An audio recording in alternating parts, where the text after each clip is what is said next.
My name is Sienna Mayers. I'm 34 years old and I'm a master electrician. On Labor Day, at a cookout on my own back deck, my sister took her daughter's hand, pointed at my lake house, and said, "One day, sweetheart, this house will be yours." I almost choked on my lemonade. Then my mom turned to me with a smile.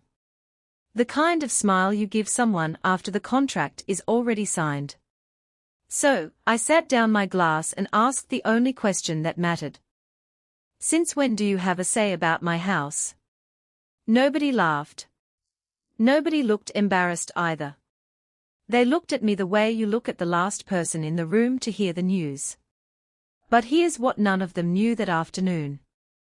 The paperwork they thought would bury me was already sitting in a county building 40 minutes away. And what I found inside it turned Christmas dinner into the most expensive meal of their lives.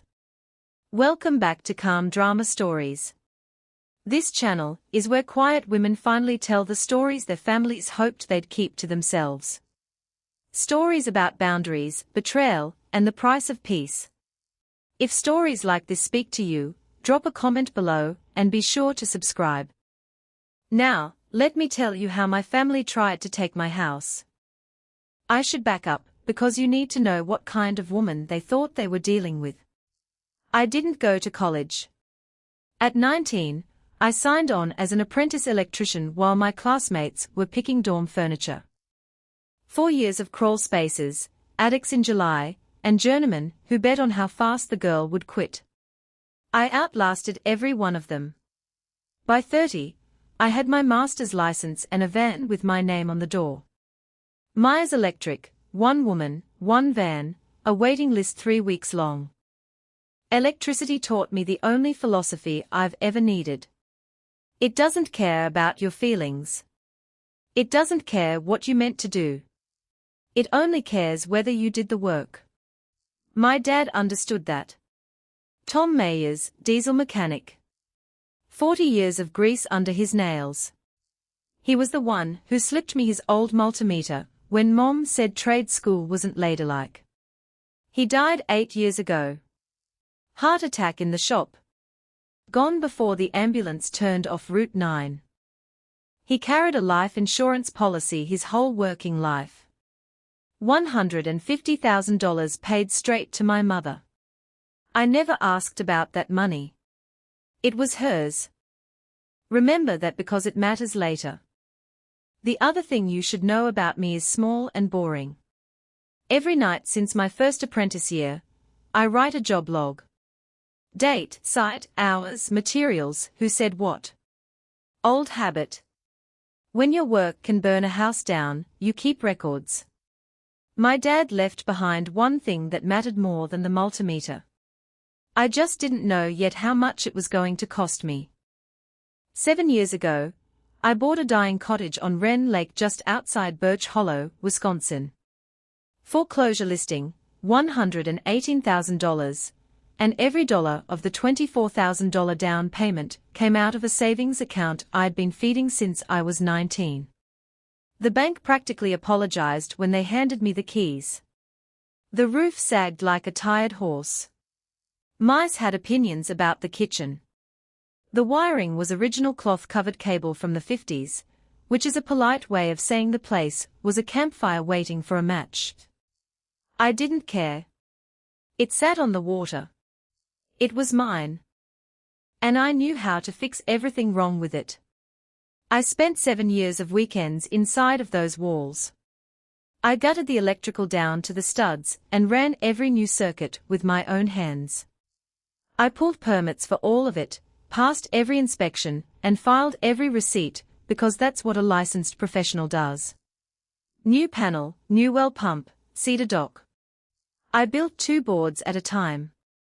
There's a light over that dock I wired on the anniversary of my dad's death. And every time I flip that breaker, it feels like saying goodnight to him. People in town call it the place now. Not the foreclosure, the place. 7 years of my life went into that house.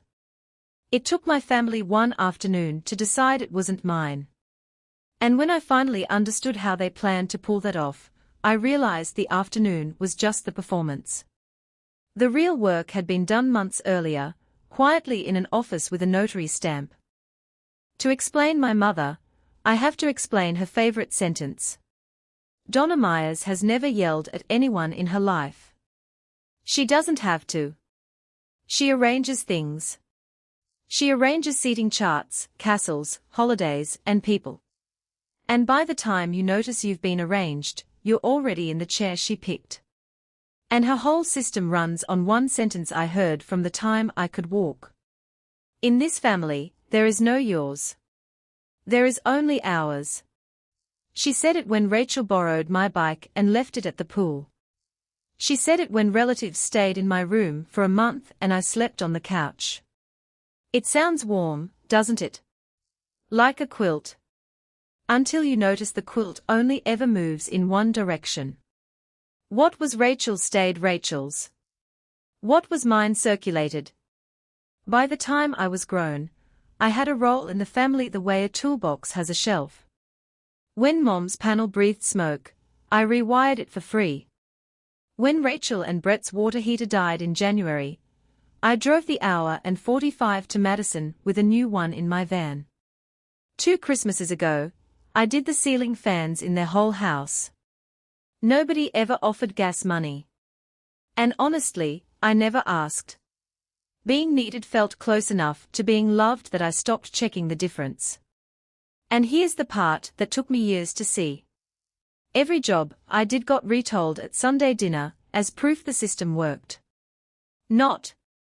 Sienna helped me. Always. This family takes care of its own.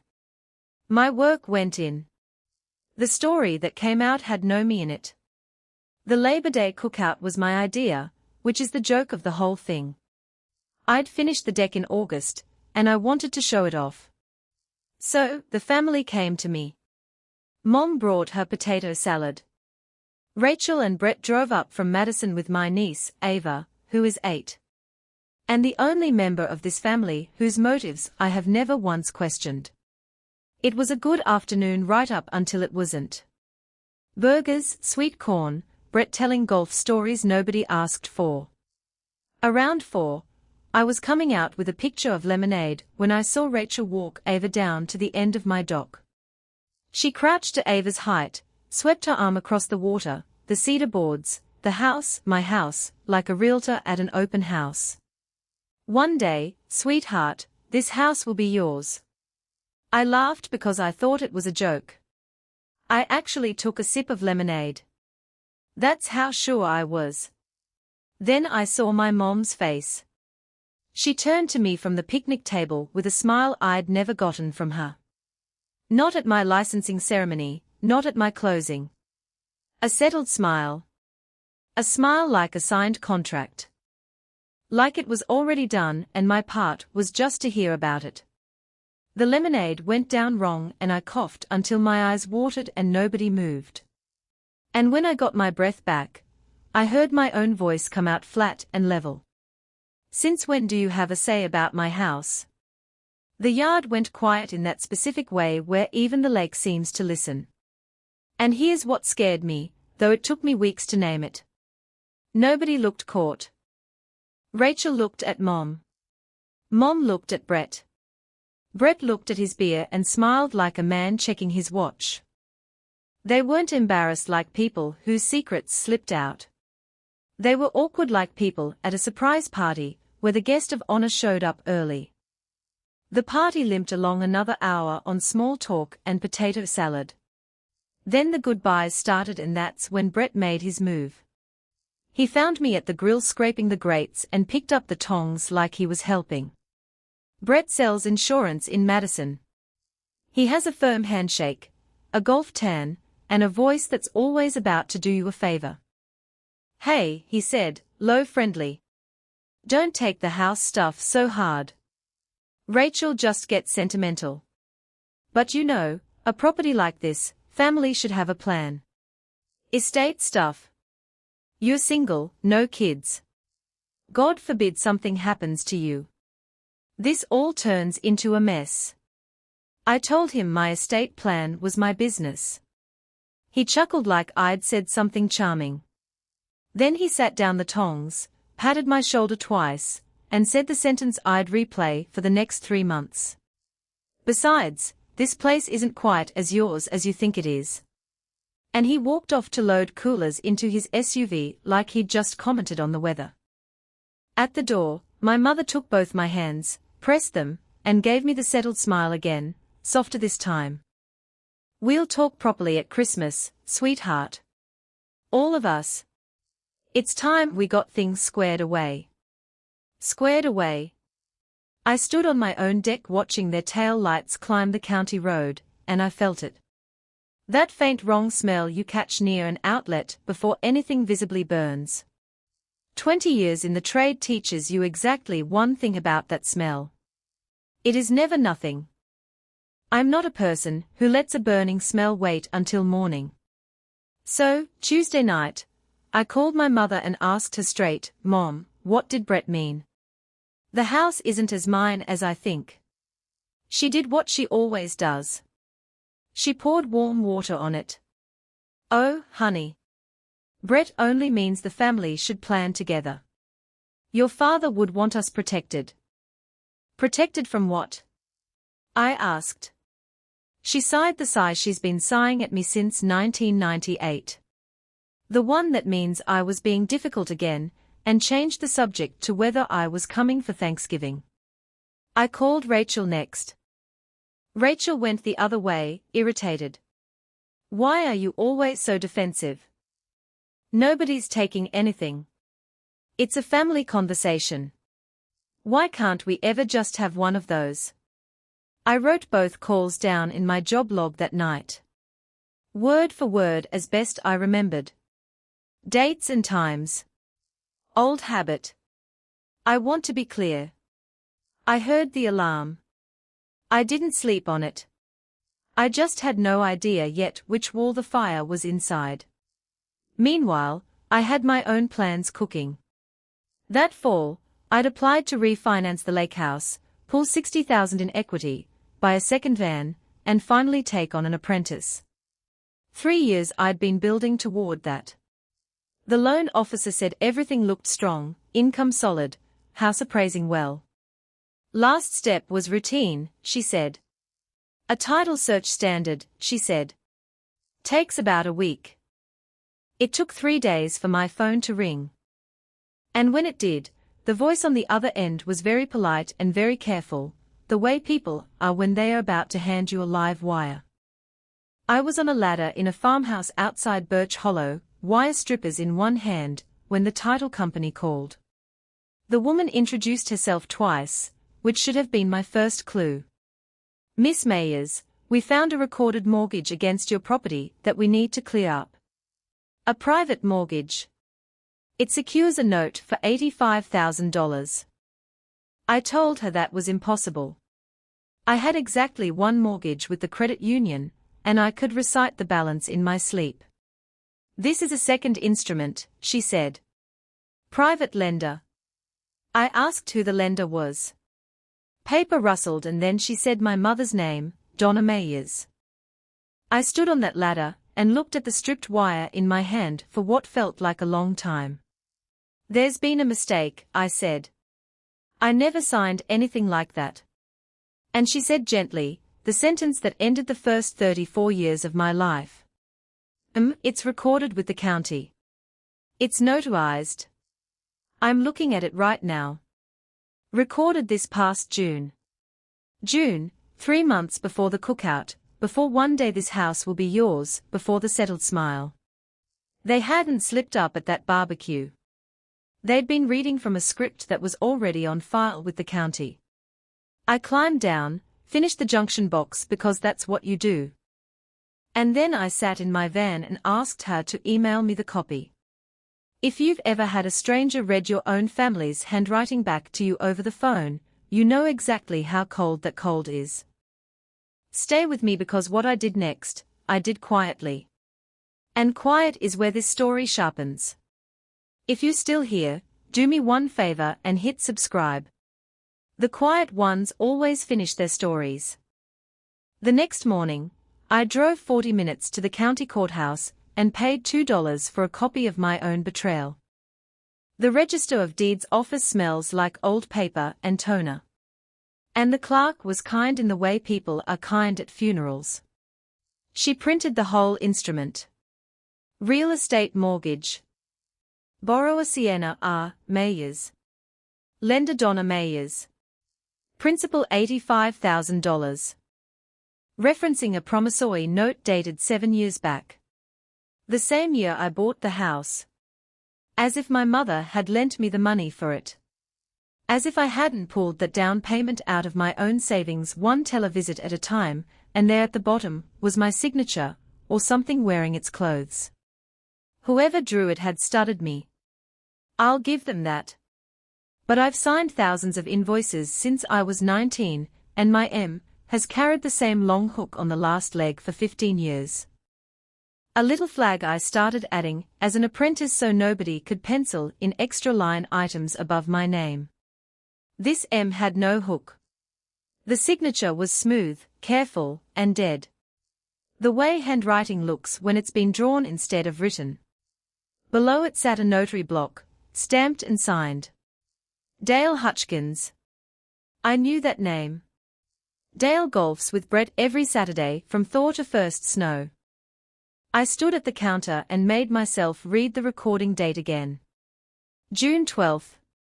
While I was rewiring a dairy barn that week, somebody had walked into this building with a forged note, a forged mortgage, and a friendly stamp, and had quietly nailed an $85,000 lie to my house.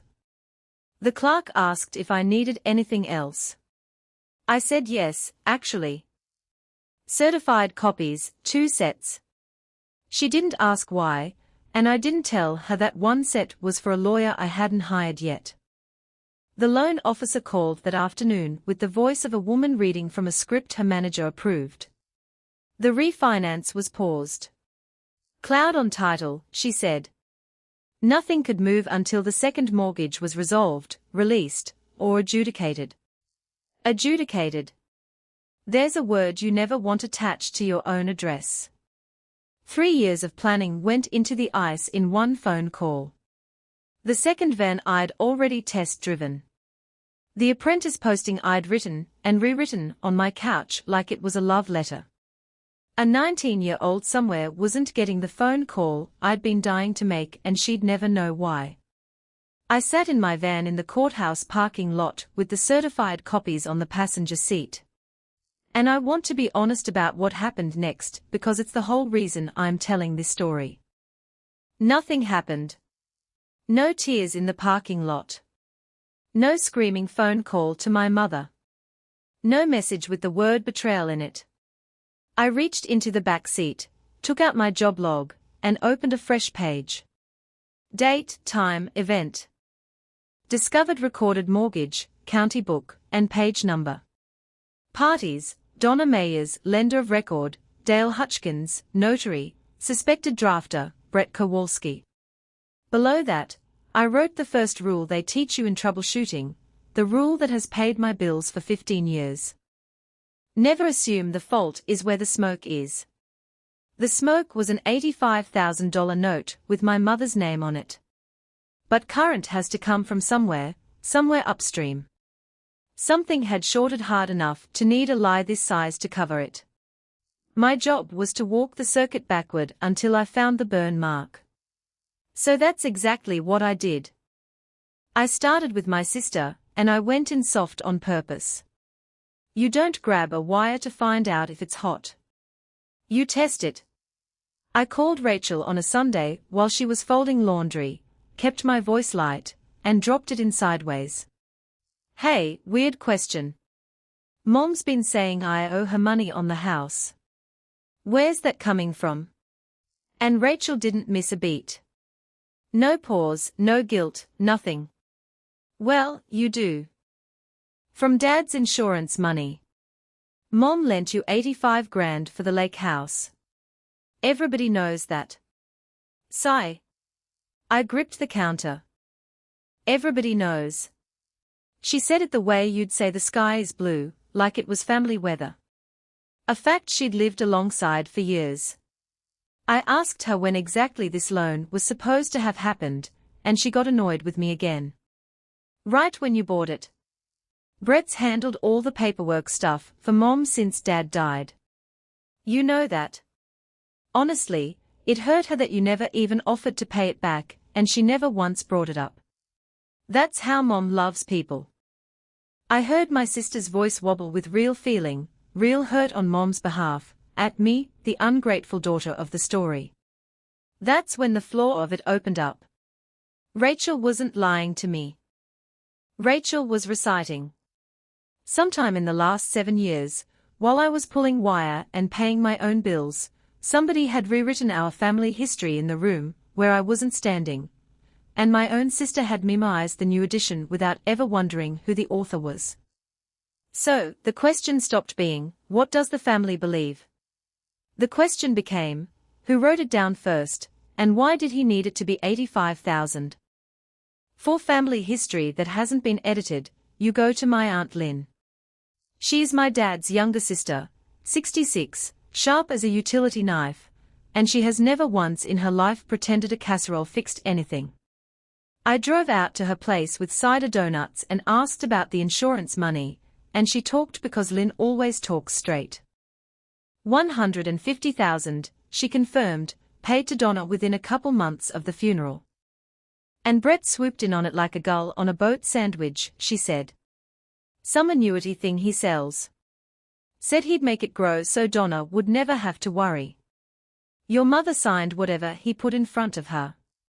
She always lets the men do the paperwork. Honey, her father trained that into her early. I asked carefully whether Brett had ever had money trouble of his own. Lynn snorted into her coffee. That car wash. Excuse me. The car wash franchise over in Madison 4-5 years back. He put money in with some college buddy, strutted around one Thanksgiving, calling himself an investor. Then it went belly up and nobody was allowed to mention it. Rachel told me once they'd had a rough stretch, then hushed up like she'd left the oven on. I drove home along the lake with my hands quiet on the wheel and the arithmetic doing itself. A pot of insurance money Brett controlled, a failed investment nobody could mention, and a forged note for $85,000 aged 7 years like a bottle of wine waiting in a county file.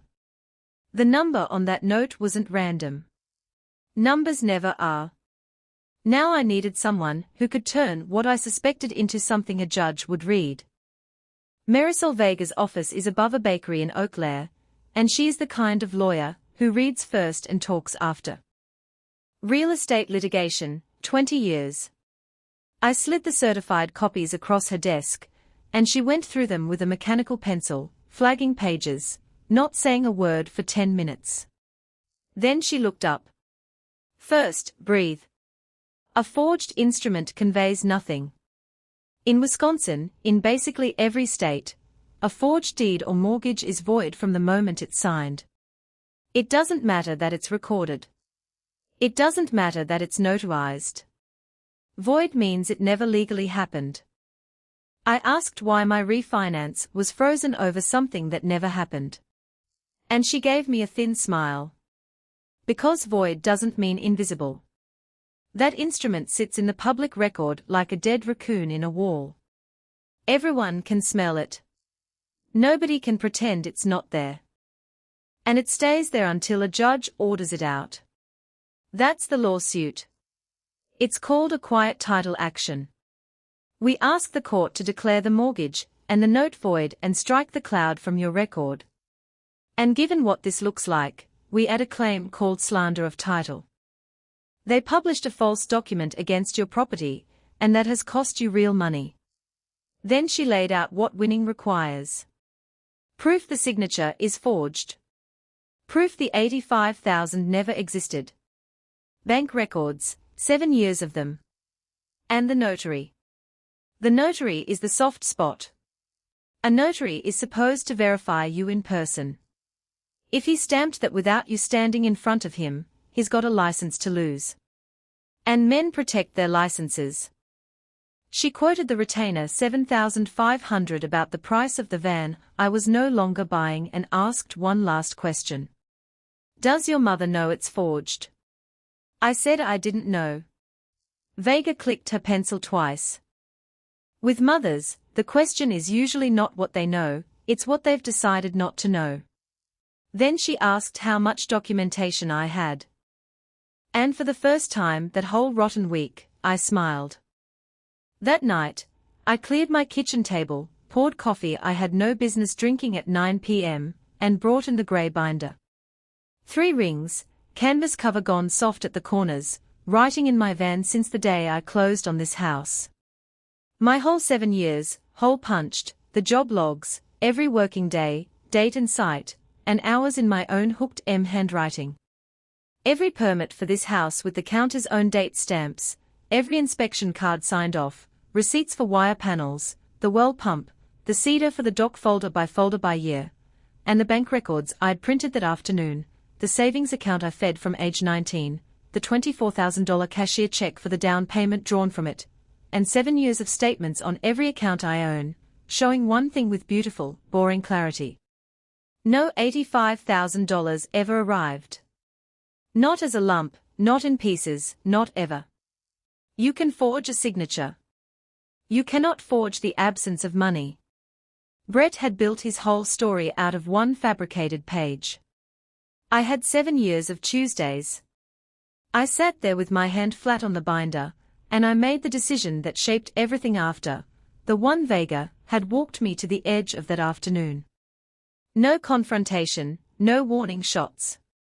I would not call my mother crying, would not storm Rachel's kitchen, would not give Brett one twitch of the panic that teaches a cornered man to shred paper. I'd stay the daughter they had on file, helpful, quiet, a little cold since the cookout, nothing more. Thanksgiving would come and I'd bring the green beans. Christmas would come and they'd walk into it believing the table was set for me. Let them. Love isn't an invoice, but theft always leaves one. One piece was still missing, though, and I knew exactly which stamp was on it. Dale Hutchkins runs a little insurance and tax storefront 2 towns over, and on Saturdays, he golfs with Brett. His stamp sat under my forged signature, swearing to the county that Sienna Rios had personally appeared before him. So Vega wrote him a letter polite on letterhead asking him to confirm the circumstances of the notarization when, where, what ID he checked. And while he sat on it, we built the trap he'd walk into. Though trap is the wrong word for a thing made entirely of true facts. The note claimed a signing date. The acknowledgement claimed I'd appeared. So I went to the binder and pulled that week. My own job log put me on the dairy barn rewire 2 hours away and better. I was subbed in under a general contractor, who keeps signed daily time sheets 12-hour days all week. My signature hooked M, and all on every sheet countersigned by his foreman. On the day Dale swore I stood in front of him. I was 2 hours away with my arms inside a conduit run, and the paper trail was thick enough to stand on. Dale's first reply was lawyer-shaped fog. He notarizes many documents, doesn't recall specifics.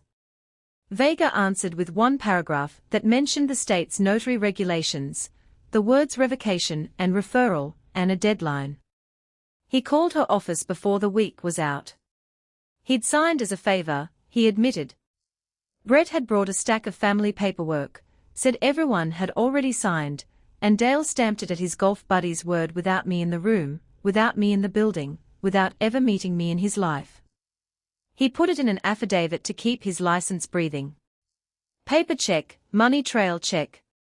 Now I wanted the one thing missing from my binder, his voice, saying it out loud. Before I could arrange that, my mother summoned me to dinner. Second Sunday of November, her house in town, 20 minutes in from the lake. Pot roast, the good tablecloth, candles. My mother sets a beautiful table when she's about to arrange you. She waited until I had food in front of me, then patted my hand and began. Christmas, sweetheart. We are all coming to the lake, and we are going to sit down as a family and get the house business settled once and for all. I asked her evenly what business that was. And my mother, I have to hand it to her. Never blinked. The loan, honey. Nobody's blamed you. Money got hard for you. I understand. You've never once been asked for a payment. But your father's money is in that house. So, the house is family. You can square the debt if you'd rather. Or we simply put the family on the deed, the way it always should have been, and the whole thing is forgiven. Brett will have the papers ready. It's what your father would want. There it was. The whole mechanism in the candlelight, the forged debt as the crowbar, the deed as the door, and my dead father as the handle they'd wrapped around it. Squeeze or sign. I looked at her hands on mine and heard the sentence underneath, the one I was raised on. In this family, there is no yours. There is only ours. I said we'd talk at Christmas, and her face bloomed, and she cut me a second slice of pot roast like a woman sealing an agreement. Driving back to the lake, I watched her kitchen light shrink in the mirror, and understood finally that she'd just offered to buy my whole life from me, and her voice never once left the register she uses for recipes. The last stretch of wire walked itself into my hands, the way it sometimes does when a job decides it's ready to be finished. Late November, my mother's bathroom fan died and she called me to fix it. Of course, she did.